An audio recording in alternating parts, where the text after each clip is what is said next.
Jail میں جانے سے پہلے جن چیزوں پہ یہ مجھے جیل میں ڈالنے کی کوشش کر رہے ہیں وہ میں آپ کے سامنے پہلے ہی لیا ہوں، کیونکہ میں اگر جیل میں چلا گیا تو انہوں نے میڈیا تو پورا کنٹرول کر لیا. جو بڑے بڑے لوگ تھے جو میڈیا کی آزادی کے جہادی بنے ہوئے تھے وہ آج چپ کر کے بیٹھے ہوئے ہیں اور آرام سے ایک سرکاری میڈیا بن چکے ہیں ساری پرائیویٹ چینلز. تو مجھے کسی نے سنا نہیں ہے. ایک دفعہ میں اندر چلا گیا جیل میں، تو لہٰذا ضروری یہ ہے کہ میں آپ کے سامنے پہلے ہی چیزیں رکھتا ہوں. جو یہ کوششیں ہو رہی ہیں اور بڑی تیزی سے کوششیں ہو رہی ہیں کہ یہ جیل میں چلا جائے کیئرٹیکر گورنمنٹ کے آنے سے پہلے.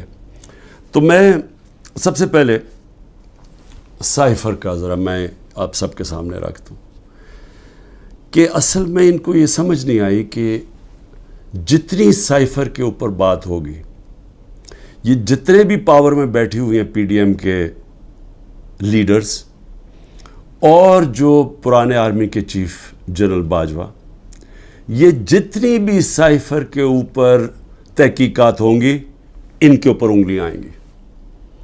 مظلوم تو میں تھا اور میری گورنمنٹ تھی. ہماری گورنمنٹ گئی، جیسے سائفر آیا اس کے اندر بار بار میں بتا رہا ہوں کہ ایک امریکی آفیشل ڈونلڈ لو ہمارے ایمبیسڈر کو کہتا ہے، اسد مجید کو، واشنگٹن میں، کہ عمران خان کو تم نے ووٹ آف نو کانفیڈنس میں ہٹانا ہے. اگر نہ ہٹایا تو پاکستان کے لیے مشکلات ہوں گی. اور ابھی ووٹ آف نو کانفیڈنس نہیں آئی تھی، یہ غالباً 6 مارچ تھا. اگلے دن ووٹ آف نو کانفیڈنس آ جاتی ہے، ٹیبل ہو جاتی ہے اسمبلی میں. اور اس کے بعد پھر جو سارا وہ کہتے ہیں نا ریسٹ از ہسٹری، آہستہ کیا بڑی جلدی ہمارے لوگ بھی ناراض ہو جاتے ہیں، بیک بینچرز بھی کہتے ہیں ہم چھوڑ رہے ہیں، ہمارے جو اتحادی ہیں وہ بھی چھوڑنا شروع ہو جاتے ہیں. تو وہ سائفر کس کے لیے پیغام تھا؟ وہ پیغام اسی کے پاس تھا نا جس کے پاس پاور تھی، جس کے پاس ایجنسیز تھیں، جو ان سب کو بھیڑ بکریوں کی طرح ادھر لے جا سکتا تھا دوسری طرف اور گورنمنٹ کرا سکتا تھا. وہ جنرل باجوہ تھا. تو میں نے بڑی کوشش کی تب بھی کہ اس کے اوپر تحقیقات ہوں. میں نے پہلے ایک کمیٹی بھی بنائی جس میں جنرل طارق کو ہم نے اس کا ہیڈ بنایا. لیکن یہاں اتنی طاقت ہے ایک آدمی کے پاس کہ وہ جنرل طارق جیسے آدمی نے بھی کہا کہ نہیں جی میں یہ اس کمیٹی کا ہیڈ نہیں بن سکتا. پوری کوشش کی گئی سپر کنگ نے کہ کسی نہ کسی طرح دب جائے بس سائفر کی، اس کے اوپر بات ہی نہ ہو. میں اس لیے کہہ رہا ہوں کہ یہ بار بار سائفر کو لے کے آتے ہیں تو وہ انگلیاں تو ادھر ہی جانی ہیں سپر کنگ کی طرف. اور اس نے ہر بار استعمال کیا. ہمارا جب سپریم کورٹ میں کیس چلا ہوا تھا، جب قاسم سوری نے اڈجرن کی اسمبلی اور یہ کہا کہ سائفر میں واضح ہے کہ مداخلت ہوئی ہے پاکستان کے اندر، اور میں اس لیے اڈجرن کر رہا ہوں کہ پہلے اس کے اوپر تحقیقات ہو، انکوائری ہو کہ کیا یہ سائفر اس کے پیچھے کیا تھا. انکوائری میں تو پتہ چلنا تھا کہ سازش ہوئی ہے یا نہیں ہوئی. تو اس نے جب وہ لہرایا اور اس نے اڈجرن کی تو اس کے بعد سپریم کورٹ میں چلا گیا کیس. تو سپریم کورٹ میں جو ہمارا وکیل تھا اٹارنی جنرل، ہم حیران ہو گئے، انہوں نے سائفر پہ بات ہی نہیں کی. اصل ایشو تو سائفر تھا، باقی ساری باتیں کر دی، سائفر پہ بات نہیں ہوئی. آپ سمجھ جائیں کہ پریشر کدھر سے تھا. پریشر تو سپر کنگ کے پاس اتنے زیادہ ہتھیار ہے پریشرز ڈالنے کے لیے.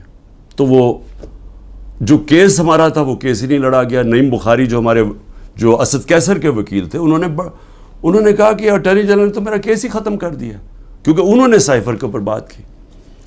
تو یہ جو اس کو خفیہ رکھنے کی کوشش کی گئی، وہ کوشش کر رہے تھے جن کو پتا تھا کہ تحقیقات سے ان کے اوپر انگلیاں آنی ہیں. میں کوشش کرتا رہا کہ اس کے اوپر انکوائری ہو. جس طرح میں نے کہا پارلیمنٹ نے کمیٹی بنائی، اس کو انہوں نے جنرل طارق کو بھی بھگا دیا. پھر چیف جسٹس صاحب کو میں نے لیٹر لکھا، سائفر بھیجا کہ اس کے اوپر انکوائری ہونی چاہیے، نہیں ہوئی. تو اب یہ جو انکوائری کرنا چاہتے ہیں ایف آئی اے، میں صرف سوال یہ پوچھتا ہوں کہ پہلے تو مجھے یہ بتائیں، مجھے بلا تو لیا آپ نے انکوائری کے لیے، لیکن مجھے یہی نہیں پتا کہ میرے سے کس چیز کی انکوائری کرنی چاہتے ہیں آپ. تاکہ میں تیاری کر کے آؤں. لیکن میں ایف آئی اے کو بھی یہ کہنا چاہتا ہوں کہ یہ آپ کے پے گریڈ سے زیادہ اوپر بات ہے. آپ کے رانا ثناء اللہ جو انٹیریئر منسٹر ہے جو آپ کے اوپر ہے وہ تو کہہ بیٹھا کہ عمران خان کو جیل میں ڈال رہا ہے. وہ ابھی کوئی انکوائری کا مجھے بھی نہیں پتا. ابھی تو ہمیں 164 کا بیان بھی ہمارے سامنے نہیں آیا. ابھی تو نیوز آئٹمز آ رہی ہیں نا کہ جی اعظم خان نے یہ کہہ دیا. ہمارے سامنے تو ابھی کچھ نہیں آیا کیونکہ میں نے اپنے وکیلوں سے پوچھا تو کسی کی وکیل کو بھی پتہ نہیں کہ وہ کون سا بیان ہے اعظم خان کا جو 164 پہ آتا ہے. یہ تو نیوز آئٹمز آ رہی ہیں. تو ابھی سے ہی وہ کہنا شروع ہو گیا ہے کہ جی اس نے جیل میں جانا ہے جو ایف آئی اے کا ہیڈ ہے. تو ایف آئی اے کی کیا حیثیت رہ گئی؟ تو ہمیں تو پتہ انہوں نے کیا کرنا ہے. لیکن قوم کو پتہ ہونا چاہیے کہ یہ اتنا بڑا ظلم ہوا اس ملک کے ساتھ جو انہوں نے جو گورنمنٹ گرائی ہماری, جو میں نے آپ کو بتایا بھی کہ آئی ایم ایف کی صرف آپ رپورٹ پڑھ لیں کہ انہوں نے بتایا کہ انہوں نے یہ جو منی لانڈررز تھے اور این آر او والے یہ جو لیڈرز تھے انہوں نے آ کے پاکستان سے 14 مہینے میں کیا اور عوام کو کتنی تکلیف ہوئی, کتنی تکلیف سے عوام گزر رہی ہے اور مزید اور آگے تکلیف آنے والی ہے. ایک وہ گورنمنٹ جس کی بہترین پرفارمنس تھی اور وہ صرف اور صرف اب ضرورت نہیں ہے, آپ آئی ایم ایف کا ہی پڑھ لیں نا. آئی ایم ایف تو ہمارے نیچے نہیں ہے. اکنامک سروے پڑھ لیں جو کہ انہوں نے شائع کیا تو وہ تو اب واضح ہے کہ ایک حکومت جو بہترین پرفارمنس دے رہی تھی, جو لوگوں کے حالات بہتر کر رہی تھی, روزگار بڑھتا جا رہا تھا. فیصل آباد کے اندر ٹیکسٹائل کے ورکرز نہیں مل رہے تھے. یعنی دور سے وہ ٹیکسٹائل والے ہمیں کہتے تھے کہ ہم سکول کھولنا چاہتے ہیں, ہمارے پاس ورکرز کم ہو گئے ہیں, جو ہماری سب سے بڑی ایکسپورٹ ہے ٹیکسٹائلز کی. تو ادھر سے وہ گرتے گرتے آج یہاں پہنچ گئے ہیں کہ سکریپ میں بیچی جا رہی ہے مشینری اب.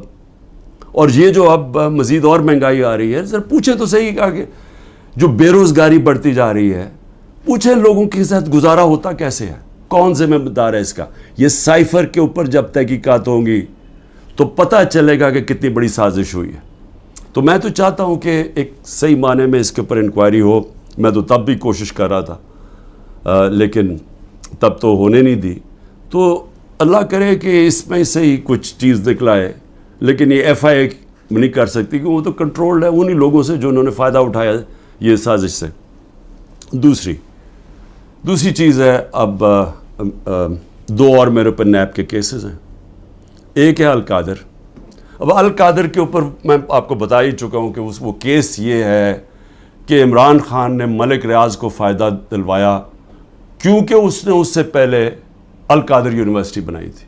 اور القادر یونیورسٹی کیا ہے؟ چیریٹی کی یونیورسٹی. چیریٹی کا مطلب یہ کہ سیرت نبی کے اوپر جو ہمارا جو آئیڈیا ہے کہ لوگ لیڈرز نکلے نبی صلی اللہ علیہ وسلم کی سیرت کے اوپر چل کے, جو دنیا کے سب سے بڑے لیڈر تھے, اس کے اوپر ایک بیس کیا کہ کوشش کی کہ اس ملک کے اندر سمجھ تو آئے. اور پھر صوفیزم, اتنے زیادہ لوگ بڑے بڑے ہمارے صوفی جو لیڈرز تھے, لیڈرز میں کہوں گا ان کے بہت بڑے لوگ, آج بھی عرس پہ لاکھوں لوگ آتے ہیں, ان کے کلام کا پتہ تو چلے, لوگ آ کے چلے جاتے ہیں, یہ تو پتہ چلے کہ وہ پیغام کیا دینے آئے تھے. تو ایک تو یہ, اور پھر دوسری ٹیکنالوجی. یہ مقصد تھا. اور سارے آج القادر میں مفت پڑھ رہے ہیں, سارے غریب گھرانوں کے ہیں, اور وہ یونیورسٹی چل رہی ہے, اور وہ پیسہ جو ہے وہ وہاں لگا ہوا ہے. اس میں عمران خان کا کیا ذاتی فائدہ ہے؟ اس پہ مجھے یہ سمجھا دیں کہ مجھے کدھر سے فائنینشیل بینیفٹ ہوا ہے. یعنی اگر پوچھنا ہے فائنینشیل بینیفٹ تو دیکھیں کہ ملک ریاض نے بلاول ہاؤس بنایا یہاں لاہور کے اندر, ذرا دیکھیں کتنے اربوں روپے کا بنا ہے. وہ دیکھ لیں کہ جو لنڈن کے اندر جو ملک ریاض کا 190 ملین پاؤنڈ آیا جو آج سپریم کورٹ میں پڑا ہوا ہے, تو اس میں سے 50 ملین پاؤنڈ انہوں نے گھر خریدا ہے لنڈن میں حسن شریف سے, نواز شریف کے بیٹے سے. یہ پوچھیں کہ 18 ارب روپیہ, کم از کم 17-18 ارب روپیہ ہے. 18 ارب روپے کا نواز شریف کے بیٹے کے پاس پیسہ کدھر سے آیا گھر خریدنے کا؟ کیا اس لیے وہ بھاگ گئے تھے باہر؟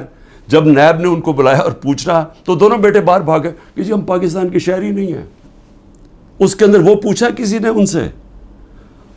اور پیسہ بھی یہاں پڑا ہے. اگر وہ کہتے ہیں غلط مات میں آ گیا وہ گورنمنٹ آف پاکستان میں، بھئی آپ پیسہ پڑا ہوا ہے سپریم کورٹ میں، آپ انہیں کہیں کہ وہاں ادھر ٹرانسفر کر دیں، لیکن ثابت کرنا پڑے گا کہ کیا یہ پیسہ منی لانڈرنگ کا تھا یا نہیں. وہ پاکستان گورنمنٹ کو اور برطانیہ میں ثابت کرنا پڑے گا. تو ہمارے پاس بھی یہی چوائس تھی، ہم نے پیسہ منگوا لیا، پیسہ یہاں پڑا ہے، تو چوری کدھر ہے اس میں؟ یہ القادر. دوسرا توشہ خانہ. اب توشہ خانہ کا ذرا سمجھ جائیں وہ توشہ خانہ ہے کیا. یہ لوگوں کو ہے جی پتہ نہیں کیا اتنا بڑا اس کو بنا دیا. 70 سال سے توشہ خانہ کے اندر وہی قانون چلتے آ رہے تھے. جو بھی آپ کو گفٹ ملتی ہے، اور وہ یاد رکھیں پرائم منسٹر کو نہیں ملتی، پریزیڈنٹ کو ملتی ہے، آرمی چیف کو ملتی ہے، وزیروں کو ملتی ہے، پرائم منسٹر کا جو ملٹری سیکرٹری ہے اس کو ملتی ہے. یہ جب جاتے ہیں باہر تو یہ گفٹس ملتی ہیں. قانون سب کے لیے ایک ہے. جب سے 70 سال سے ایک ہی قانون ہے کہ وہ جا کے وہ فورن آفس میں آتی ہیں، وہ جا کے دیتے ہیں کیبنٹ سیکرٹری کو، کیبنٹ سیکرٹری آگے ایویلویشن کے لیے ایف بی آر کو بھیج دیتا ہے. ایک انڈیپینڈنٹ اپریزر ہے ہمارے، وہ نون لیگ کا اپوائنٹ کیا ہوا ہے، یہ اسیس کرتے ہیں اس کی قیمت کیا ہے. پھر وہ سب کے پاس پرائم منسٹر، وزیروں، جن کو بھی تحفہ ان کے پاس آتے ہیں، جی یہ ہے اس کی قیمت اسیس. اگر آپ اس کو لینا چاہتے ہیں تو اتنی قیمت دیں اور یہ گفٹ آپ رکھ سکتے ہیں. اور اگر یہ نہیں لینا چاہتے تو یہ بھی سمجھ جائیں وہ پھر آکشن ہوتی ہے، وہ جا کے کوئی بھی خرید سکتا ہے. یہ ہے قانون. اب عمران خان کے اوپر کیا الزام ہے؟ میں جب تحقیقات میں کہ جی وہ جو انہوں نے اسیس کیا تھا، وہ جو آپ نے جو اس کی قیمت تھی گفٹ کی، وہ انہوں نے کم دکھائی ہے. بھئی اگر انہوں نے کم دکھائی ہے، وہ لوگ ابھی بھی بیٹھے ہوئے ہیں، ان سے پوچھیں کیوں کم دکھائی ہے. میں تو ان میں سے کسی کو نہیں جانتا. مجھے تو جو ملٹری سیکرٹری آ کے بتاتا ہے کہ جی یہ قیمت ہے، یہ آپ نے دینا، میں اسی کے مطابق چلا. جو بھی ہے میرا سارا کچھ ڈکلیئرڈ ہے، سارا کچھ ایف بی آر کے پاس ریکارڈ ہے. ساروں کے اوپر جو بھی میں نے اگر کسی کو بیچا اس کے اوپر ٹیکس دیا ہوا ہے، وہ ریکارڈ ہے. سب کچھ ان کے پاس پڑا ہے. کیس ہے کیا؟ وہ کیس ٹرائل پہ چل رہا ہے. جج صاحب بڑی تیزی میں ٹرائل چلا رہے ہیں، سب جوڈس ہے، میں اس کے اوپر بات نہیں کروں گا.